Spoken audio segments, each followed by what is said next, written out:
Good evening student. আজকে আমি তোমাদের কাছে আমার এই ইউটিউব চ্যানেলে ন্যাশনাল ইনকামের ওপর কিছু মাল্টিপল চয়েস কোয়েশ্চেন নিয়ে একটু আলোচনা করব, যেগুলো তোমাদের সিভিল সার্ভিস এক্সামে এবং সিভিল সার্ভিস ছাড়াও তোমরা যে সিজিএল বা স্টাফ সিলেকশন কমিশনের যে অন্যান্য পরীক্ষাগুলো দাও তাতেও এগুলো কাজে আসবে। তো আমরা আজকে তোমাদের যাতে কাজে লাগে সেই হিসাবে আমি আজকে এই ন্যাশনাল ইনকামের ওপর 20টা শর্ট আনসার টাইপ কোশ্চেন্স নিয়ে আমি আলোচনা করছি। MCQ number 1, household inventory is household inventory not included in national income, a stock concept, both A and B, D none of these. তাহলে হাউসহোল্ড ইনভেন্টরি মানে পরিবারের কাছে যেটা জমা আছে, পরিবারের ঘরে আছে। ধরা যাক আমি আমার গোডাউনে আলু, পেঁয়াজ বা ধান কিছু একটা স্টক করে রেখেছি, তাহলে আমার উৎপাদন যখন আমার ঘরে মজুদ আছে তাহলে সেটা হাউসহোল্ড ইনভেন্টরি, এবং এটা মজুদ আছে মানে স্টক। আর যেটা হাউসহোল্ডের ঘরে রয়েছে তাহলে এটা কিন্তু বিনিময় হয়নি বাজারে, তার ফলে এটা কিন্তু ন্যাশনাল ইনকামের মধ্যে আসবে না। তাহলে এখানে অবশ্যই এটা হবে নট ইনক্লুডিং ন্যাশনাল ইনকাম যদি হাউসহোল্ড ইনভেন্টরি হয়, কারণ তার বাড়িতে স্টক রয়েছে। বাড়ি জিনিসটা ন্যাশনাল ইনকামের মধ্যে আসবে তখনই যখন সেটা আমরা বাজারে বিনিময়ের মধ্যে দিয়ে নিয়ে আসবো, এবং সেটা একটা জায়গায় জড়ো হয়ে আছে, তার কোনো চেঞ্জ নেই, তাহলে সেটা একটা স্টক কনসেপ্ট, স্টোর করা আছে। তাহলে এখানে আনসার হবে both A and B. Remittances from a relative working abroad. ধরা যাক বিদেশে আমার কোনো আত্মীয় কাজ করছে, সে আমাকে অর্থ পাঠালো বিদেশ থেকে। ধরা যাক আমার কোনো দাদা বা দিদি আমেরিকা, জার্মান, ফ্রান্স বা জাপানে রয়েছে, কাজ করছে, তাহলে অ্যাব্রড, ওয়ার্কিং অ্যাব্রড কাজ করছে, এবং সেখান থেকে তারা অর্থ পাঠাচ্ছে আমার জন্য ভারতে। এটাকে বলা হচ্ছে রেমিট্যান্স। তাহলে বলছি included in national income, not included in national income, এটাকে বলা যাবে transfer payment, D both B and C. তাহলে এখানে আমরা কি বলবো? Remittance from a relative working abroad. তাহলে ওয়ার্কিং অ্যাব্রড যে রিলেটিভ, আমার যে দিদি বা দাদা কাজ করছে, সে অর্থ পাঠাচ্ছে আমাকে, আমি অর্থটা পাচ্ছি, কিন্তু কোনো দ্রব্য বা সেবা উৎপাদন কিন্তু আমি করছি না, কোনো দ্রব্য মূল্য বা সেবা মূল্য আমি কিন্তু যোগ করছি না। Without producing any goods and service আমি কিন্তু পাচ্ছি টাকাটা, তাহলে অবশ্যই এটার নাম হচ্ছে ট্রান্সফার পেমেন্ট। এবার এটা ইনক্লুড হবে ন্যাশনাল ইনকামে? না, হবে না। কোনটা হবে? রিলেটিভ ওয়ার্কিং, যদি আমি যে রিলেটিভ ওয়ার্ক করছে তার ইনকামটাকে যদি ধরি তাহলে ধরা হবে, কিন্তু কিন্তু রিলেটিভ আমাকে যে টাকাটা পাঠাচ্ছে, আমার টাকাটা কিন্তু দেশের ভেতরে আমি কোনো দ্রব্য বা সেবা উৎপাদন করে করিনি, তাহলে আমারটা কিন্তু, এই ইনকামটা কিন্তু আমার দেশের যাচাইয়ের মধ্যে আসবে না। বুঝাতে পারলাম?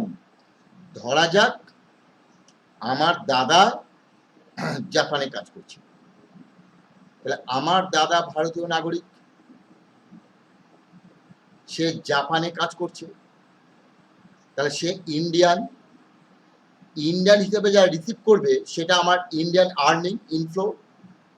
তাহলে আমি যখন আমার দাদাকে ইনকাম ইউনিট হিসাবে দেশের ইনকামটাকে মাপবো তখন ধরবো, কিন্তু এখানে ইনকাম ইউনিট আমি, মানে আমি কিচ্ছু করিনি, দাদা আমাকে টাকা পাঠিয়েছে। তাহলে আমি কিন্তু দেশের মধ্যে কোনো সেবা বা সার্ভিস বা কোনো দ্রব্য বা গুডস কমোডিটি আমি কিছু তৈরি করিনি। সেই জন্যে এটা নট ইনক্লুডেড হবে, এবং এইটা দ্রব্য উৎপাদন বা সেবা উৎপাদন ছাড়াই পাওয়া যাচ্ছে, তাই এটা ট্রান্সফার পেমেন্ট হবে। তাহলে এখানে 2 নম্বরের আনসার হবে both B and C.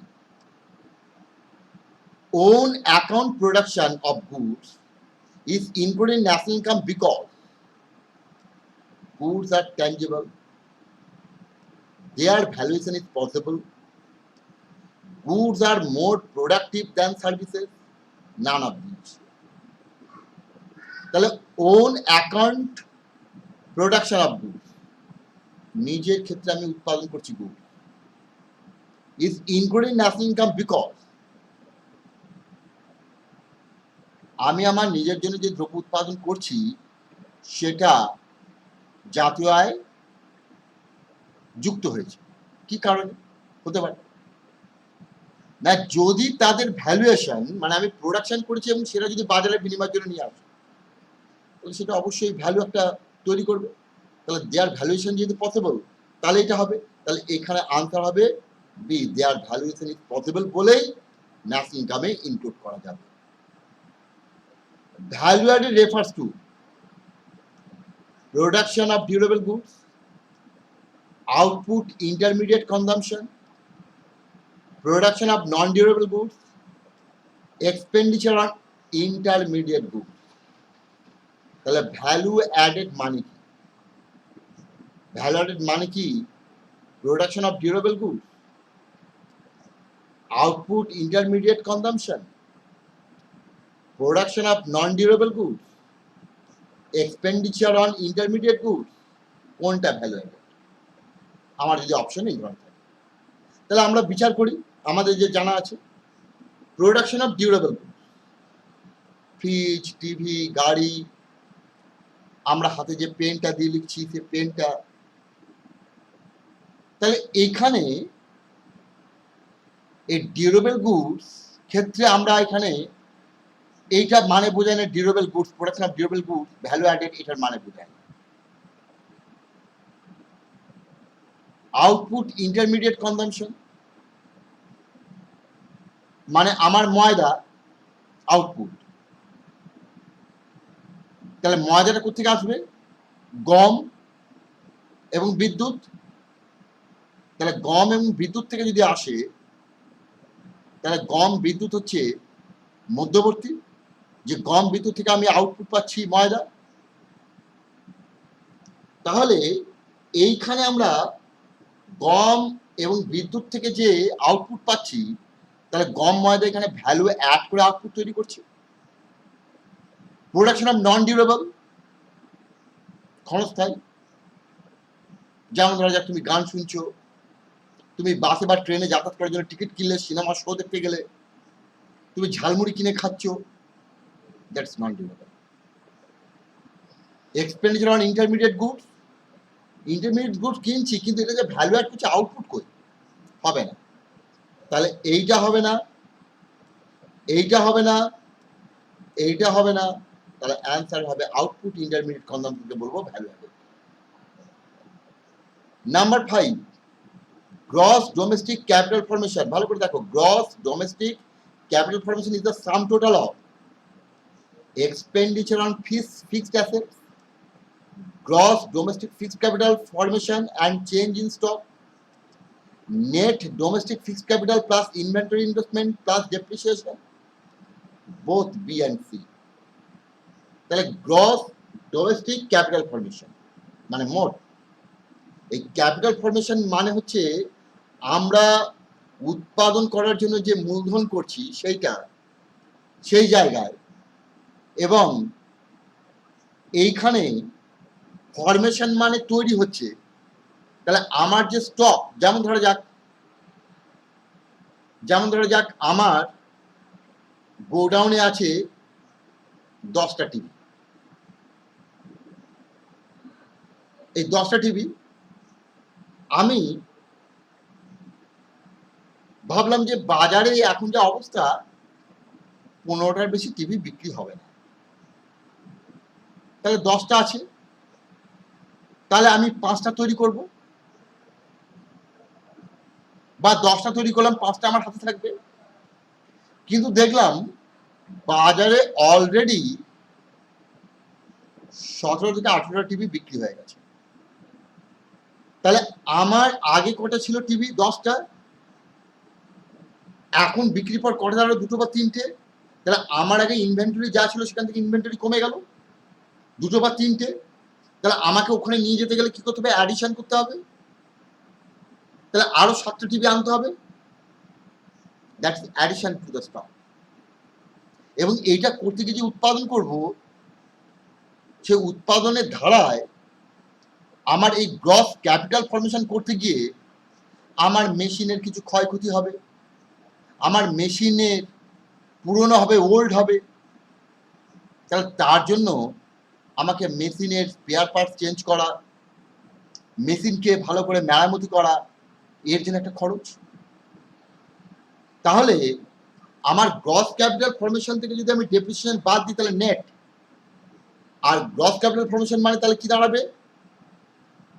Gross domestic fixed capital formation and change in stock. ঠিক আছে? অথবা এটা হতে পারে net domestic fixed capital formation plus inventory investment plus depreciation. তাহলে এখানে গ্রস ক্যাপিটাল ফর্মেশন মানে দুটোই হতে পারে, বিও হতে পারে, সিও হতে পারে। তার মানে both B and C, both B and C. বোঝা গেল? গ্রস ক্যাপিটাল ফর্মেশন মানে, গ্রস ক্যাপিটাল ফর্মেশন মানে মোট আমার যা স্টক তৈরি করছি আমি। তাহলে এই যে ক্যাপিটাল ফর্মেশন যে স্টক, তাহলে এখানে ইনভেন্টরি চেঞ্জ হয়। ইনভেন্টরি মানে যে স্টকে রাখা আছে। ঠিক আছে? এবার 6 number, value added method measures the contribution of which of the following within the domestic territory of a country. Value added method measures the contribution of which of the following within the domestic territory of a country. The household consumers, the producing enterprises owned by residents of the country, the producing enterprises owned by residents of the country, both B and C. তাহলে কোশ্চেনটার মানেটাকে বুঝিনি। বলছে value added method measures the contribution of which of the following within the domestic territory of a country. তাহলে আমরা কোনটাকে আমরা মাপবো? Value added method যখন আমরা একটা দেশের অভ্যন্তরে এটাকে পরিমাপ করছি, ভ্যালু অ্যাডেড। তাহলে হাউসহোল্ড কনজিউমার্স এদের দিক থেকে না, the producing enterprises owned by residents of the country, the producing enterprise owned by residents of the country,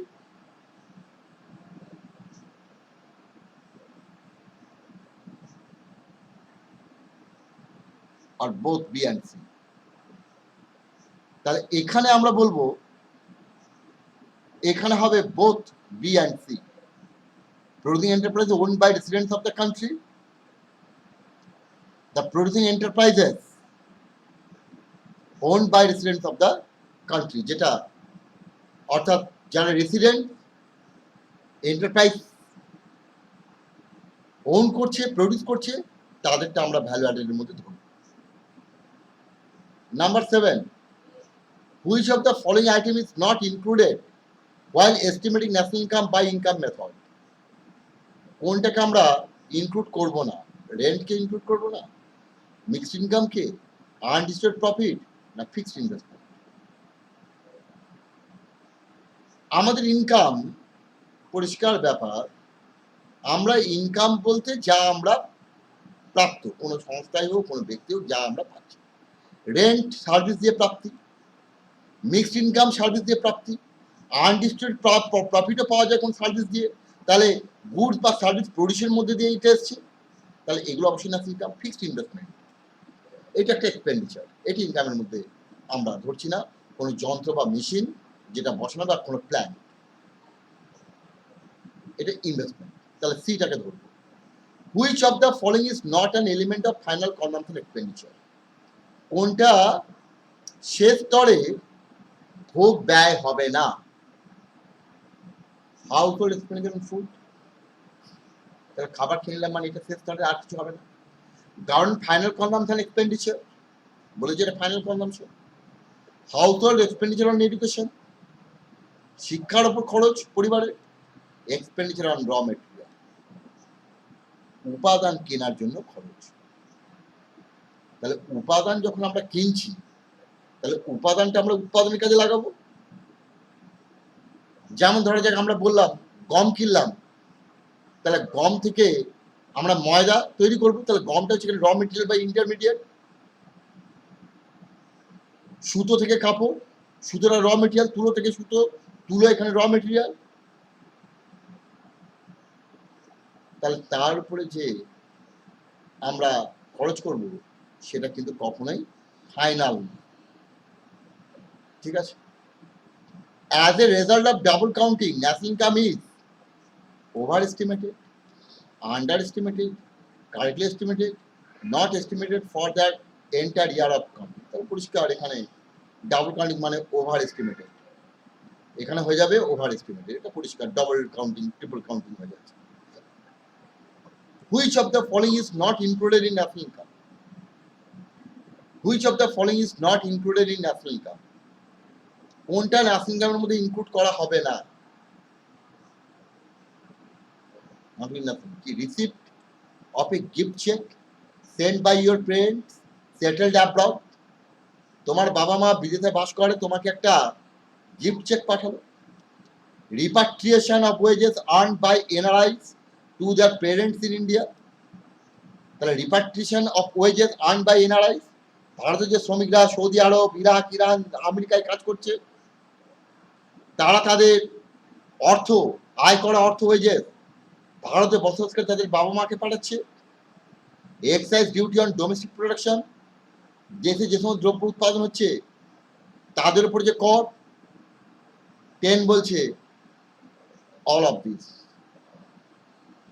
তাহলে ন্যাশনাল ইনকামের মধ্যে কোনটা ইনক্লুড হবে না?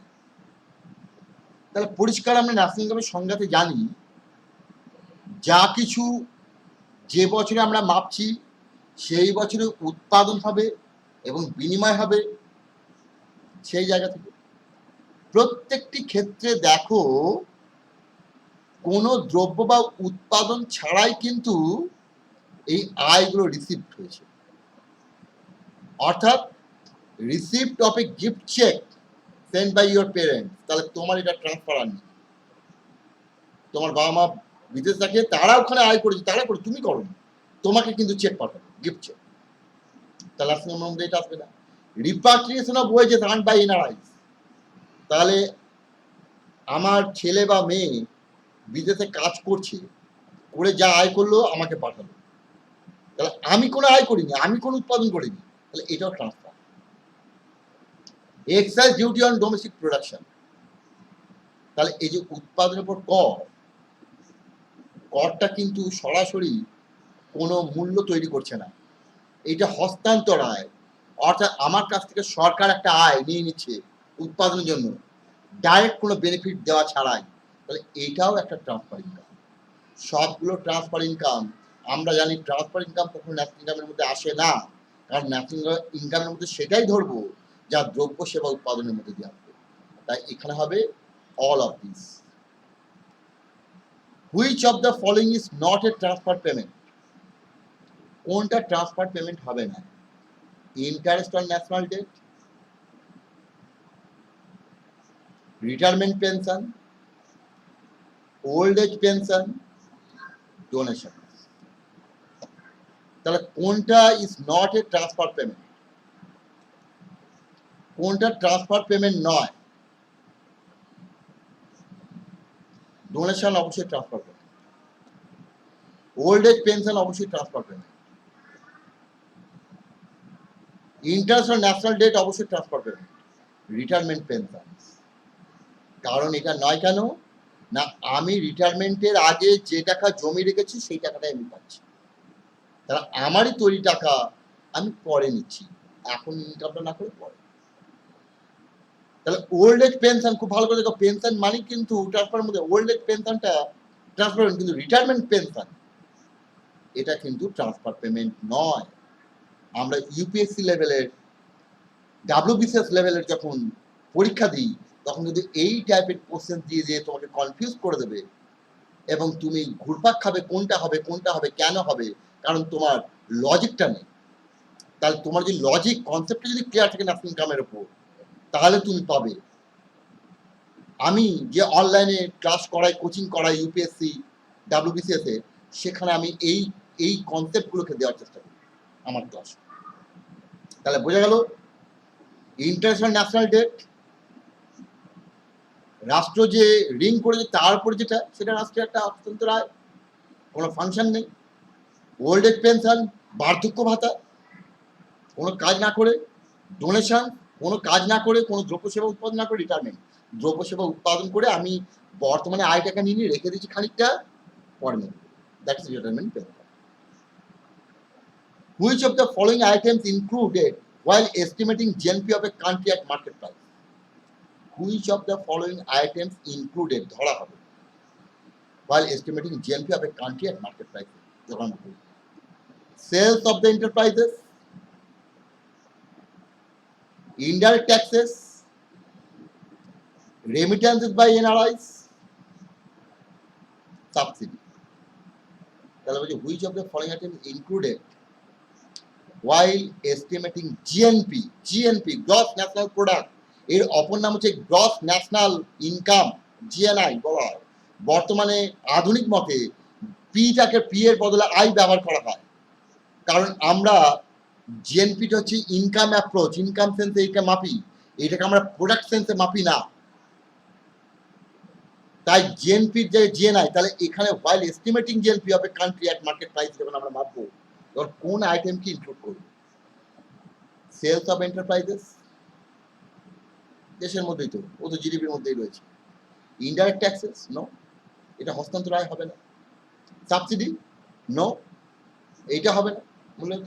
রেমিট্যান্সেস বাই এনআরআইস, তাহলে নন রেসিডেন্ট ইন্ডিয়ান, তাহলে ইন্ডিয়ান নাগরিক, তারা তারা যেটা রিসিভ করছে সেটা হচ্ছে receive by the Indian citizen, তাহলে ইন্ডিয়ান সিটিজেনদের যে যা ইনকাম তাই জিএনপির মধ্যে থাকবে, তাহলে সেই জায়গাটা আমরা পেলাম।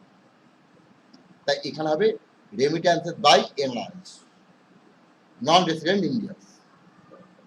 On account production service not including national income because, ঠিক আছে, কেন? ওখানে আমরা এই একই কোশ্চেন দিয়েছিলাম এবং সেখানে আমাদের অপশন, এখানে অপশন একটু আলাদা। Own account production service not included, ওখানে ছিল included. Household, own account of household, দেখো একটা কোশ্চেন আমরা দিয়েছিলাম এইখানেই। খুব ভালো করে দুটো কোশ্চেনের মধ্যে পার্থক্য দেখো, তোমাকে কনফিউজ করে দেওয়ার পরে যথেষ্ট। Own account production of goods, own account of production goods is included national income because, included in national income because, এইখানটাতে আসছে, এখানটাতে আসছে own account of production of services. খুব ভালো করে দেখো, খুব ভালো করে দেখো 3 number question, own account production of goods, খুব ভালো করে দেখো, goods, own account of production of goods is included. এইখানে দেখো, এখানে দেখো own account production of services, services is not including national income, not, ওখানে included good, not included national income because. কোনটা হবে? সার্ভিস আর ডিফারেন্ট ফ্রম গুডস, সার্ভিস আর not productive, it is difficult to measure market value of such services, none of this. তাহলে আমরা জিএনপির মধ্যে own account production of services, যেমন যেমন আমার বাবা টিচার, আমি বাবার কাছে পড়ি, তাহলে বাবাকে কি আমি টিউশন ফি দেবো? আমার বাবা ডাক্তার, আমাকে দেখে ওষুধ দিল, আমি কি বাবাকে ভিজিট দেবো? আমার মা রান্না করে আমাকে খাওয়াচ্ছেন, তা আমি মাকে কি রান্নার দাম দেবো করার? আমি নিজের বাড়িতেই বাস করছি, তাহলে আমি কি নিজেকেই বাড়ি ভাড়া দেবো? মাপা মুশকিল।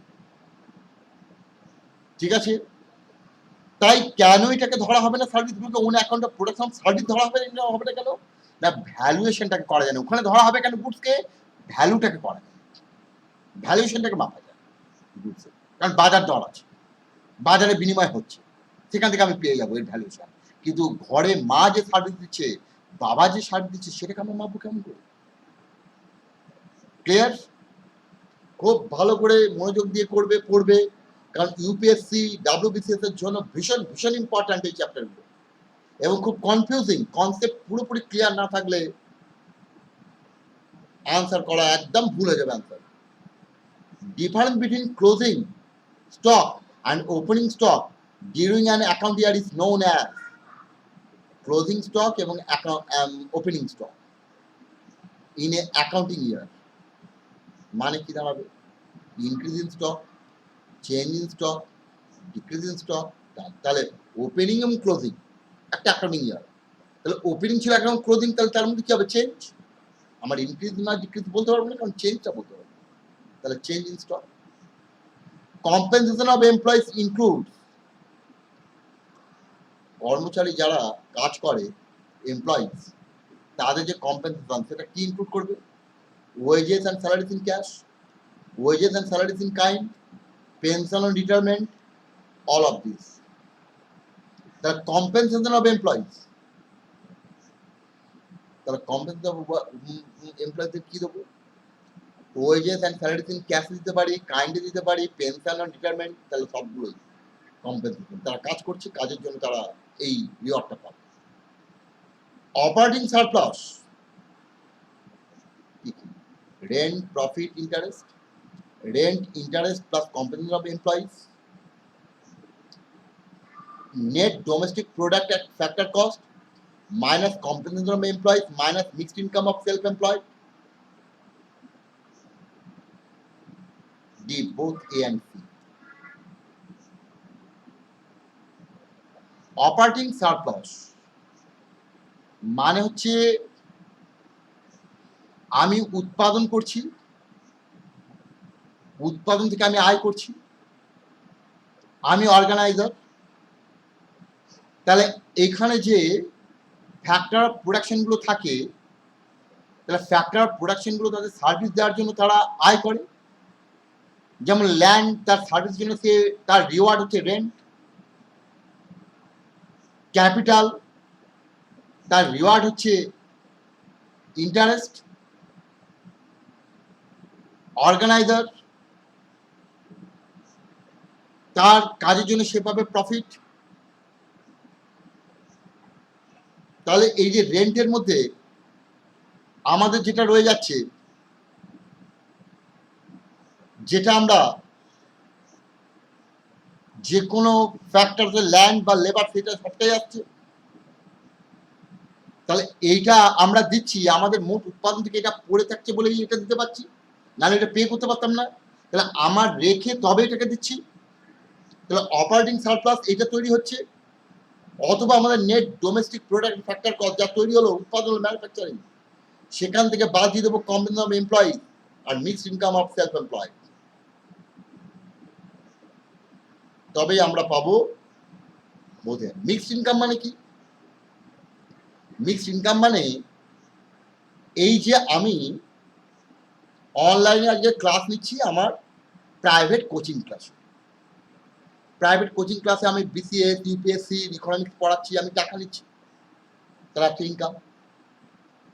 তাহলে আমি পড়াচ্ছি, মনে হচ্ছে তোমার মধ্যে আমি স্যারকে ইনকাম দিলাম, স্যালারি দিলাম, কিন্তু আমার টাকাটা আসছে কোন মাধ্যমে? শুধু আমি পড়াতে নয়, আমার পড়ানোর কাজে সাহায্য করছি কম্পিউটার, ইন্টারনেট পরিষেবা, যে অ্যাপের মাধ্যমে পড়াচ্ছি সেই app.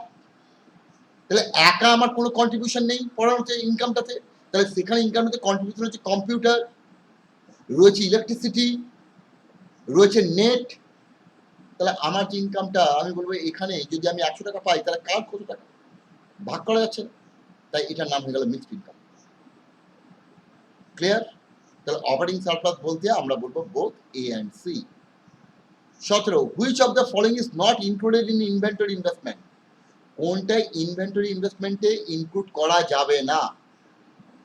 Change in stock of finished goods, change in the stock of finished goods, এটাকে ইনক্লুড করা যাবে কিনা? Change in stock of semi finished goods, এটাকে করা যাবে কিনা?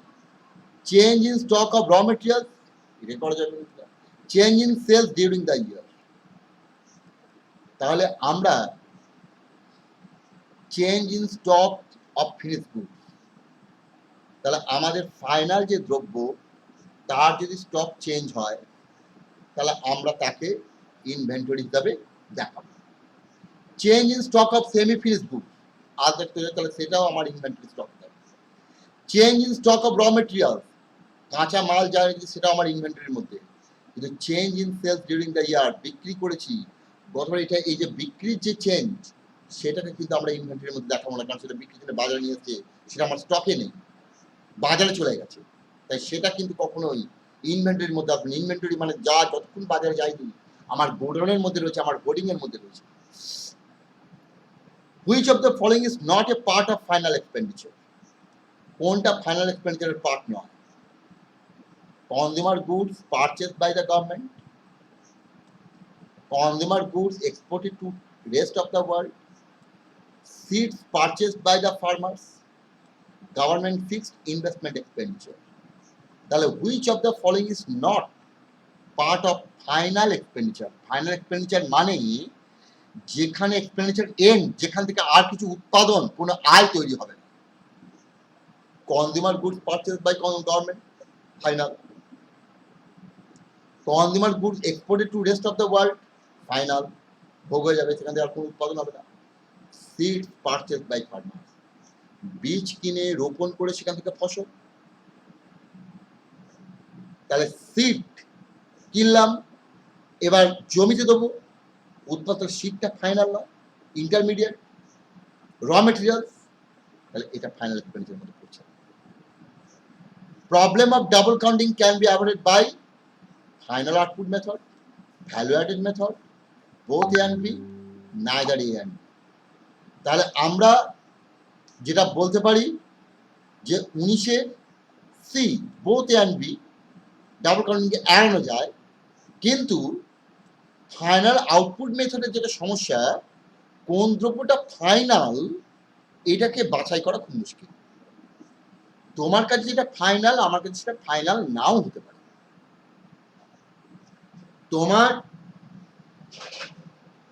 কাছে যে 1 বস্তা আলু তোমার কাছে ফাইনাল, তুমি খেয়ে নিলে, কিন্তু আমার কাছে যদি 1 বস্তা আলুর মধ্যে আমি 10 কিলো আলু সরিয়ে রেখে বাকি আলু আমি ভোগ করলাম, তাহলে 10 কিলো আলু পরের বছরে বীজ আলু হিসেবে ব্যবহার করে আমি উৎপাদন করলাম, তখন সেটা হয়ে গেল আমার ইন্টারমিডিয়েট, একই আলু। কিন্তু এভাবে এড়ানো যায়, কিন্তু বাস্তবে আমরা প্রয়োগ করি value added মেথডকে।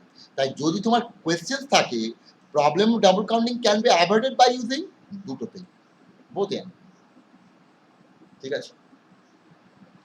Which of the following is irrelevant in the estimation of compensation of employees? কোনটা irrelevant যখন আমরা compensation employee দের compensation estimate করব? Free accommodation provided to the school principals, free education of the student whose parents are working in school, wages and salaries in cash, old expenses. তাহলে which of the following is irrelevant in the estimation of compensation of employees? তাহলে কোনটা irrelevant হয়ে যাবে compensation of employees মেথডে, যাকে মাপার কোনো দরকার নেই, irrelevant, সেটা হচ্ছে old expenses। কারণ এখানে কোনো কাজ করে আসছে না, বার্ধক্য ভাতা ট্রান্সফার, তাই এখানে কোনো সার্ভিস, ওখানে ওয়ার্কিং পেরেন্ট ওয়ার্ক করছে তার বিনিময়ে ফ্রি, স্কুল প্রিন্সিপাল সার্ভিস দিচ্ছে তার জন্য ফ্রি অ্যাকোমোডেশন, কাজে কোনোটাই ট্রান্সফার নয়, সার্ভিসের বিনিময়ে একটা দেওয়া যাচ্ছে, কাজে সেটা আর ট্রান্সফার থাকছে না, কিন্তু ওল্ড এজ পেনশনটা ট্রান্সফার, তাই এইটা কখনোই কম্পেনসেশন অফ এমপ্লয়িজ হবে না। বোঝা গেল? কাজে তোমাদের যদি ভালো লাগে তাহলে তোমরা সাবস্ক্রাইব করবে, শেয়ার করবে, আর যারা ইকোনমিক্স ক্লাসের বিষয়ে ইন্টারেস্টেড থাকবে আমার অনলাইন ক্লাসে তারা জয়েন করতে পারো, তাহলে সেটা আমার ফোন নাম্বারে কমেন্ট বক্সে লিখে জানাবে। তোমরা বেলটাতে রিং করে রাখবে। দেখতে থাকো, আমি আরও এমসিকিউ নিয়ে আমি আলোচনা করব, যেটা তোমাদের আসন্ন পরীক্ষাগুলোতে কাজে লাগবে। ওকে, থ্যাংক ইউ।